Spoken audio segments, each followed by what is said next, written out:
Hi, Iranian woman here. It's become very apparent that you haven't been listening to anything that we've had to say for the past 2 years. But I was wondering if you could just lend me a few minutes of your time in this ungodly hour to hear us now.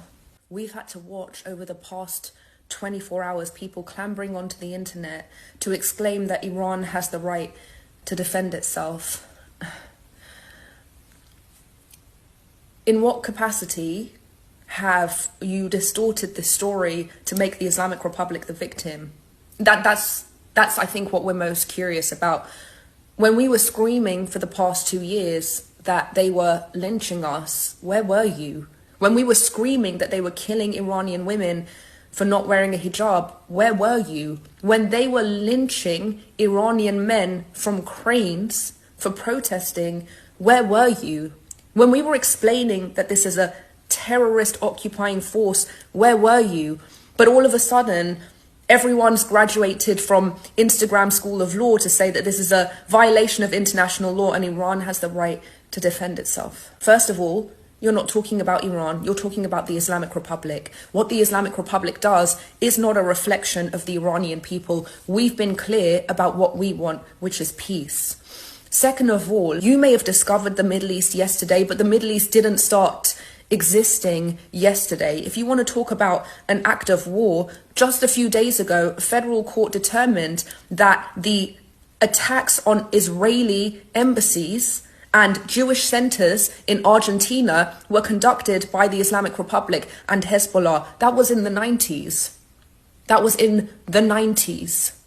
Was that an act of war? How about the terror proxies that the Islamic Republic has created to foster regional instability? What did you think that they were there for? What did you think Hezbollah was there for?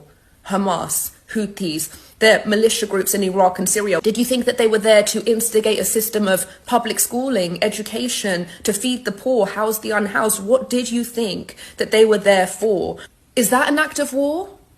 Was October 7th an act of war? Are the rockets that Hezbollah fires into northern Israel on a near daily basis an act of war?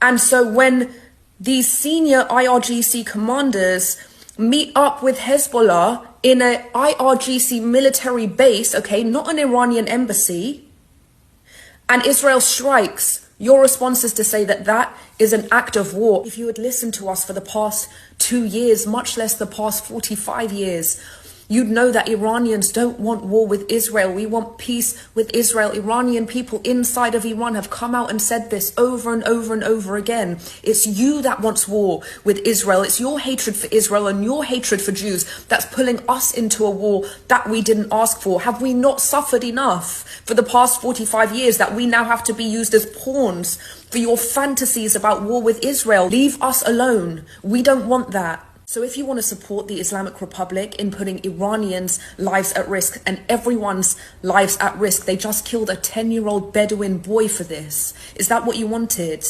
Then just come out and say that with your whole chest. Say you support the Islamic Republic in their continued aggressions that put everybody's lives at risk. But don't say Iran.